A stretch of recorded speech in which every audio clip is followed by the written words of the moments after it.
I want to talk about the idea of setup. How we set up the hand before we play. I'm talking about mostly about the left hand now.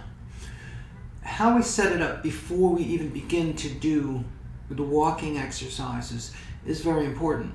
For instance, now, most people, when they think of doing the 1-4 walking exercise, they'll go and they'll just pay attention to their first finger.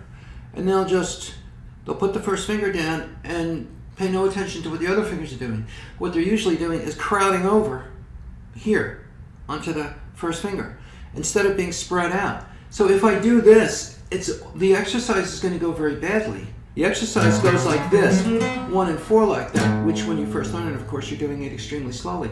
If you set up like this and the other fingers are crowding over there, your second note is going to be very difficult. You're going to get all kinds of tension as you try to pry that finger away. So let me show you the proper way to set up when you're going to do these exercises. The proper way to set up is you got to think of the two things your left hand needs and that we're building into the hand from the beginning: curvature and separation.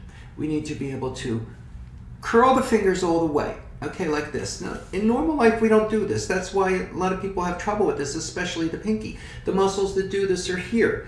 Your brain, a lot of times, doesn't know where to find them, especially when you're on the guitar. So you have to deliberately do this first, get complete curvature, like a right angle in the last joint, which is called the distal joint.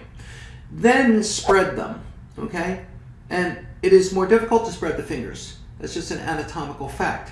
When the fingers are extended, it's easiest to spread them. When they're curled, it's hardest, but not impossible. Okay? Muscles that spread the fingers are here. Muscles that extend and flex the fingers are here. So you do this is called a tight curl. You do the tight curl first.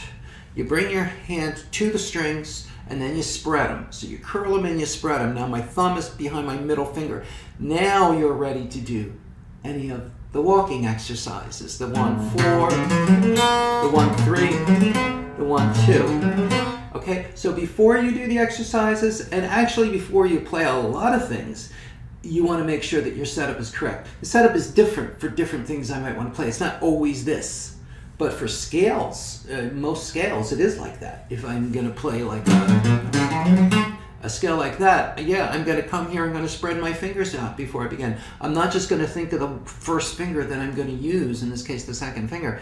Okay, you have to think of the whole picture here, okay, when you do your setup.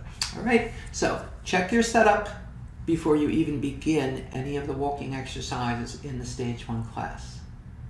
Oh, there's one other thing that I have to mention. Make sure when you do the tight curl, and you bring your hand to the strings, make sure that you keep the curl, because what very often happens is a student will do the tight curl, they'll bring their fingers to the strings, and then they'll just lose it. They won't keep it, especially the pinky. So make sure you keep that tight curl when you bring it to the strings to set up.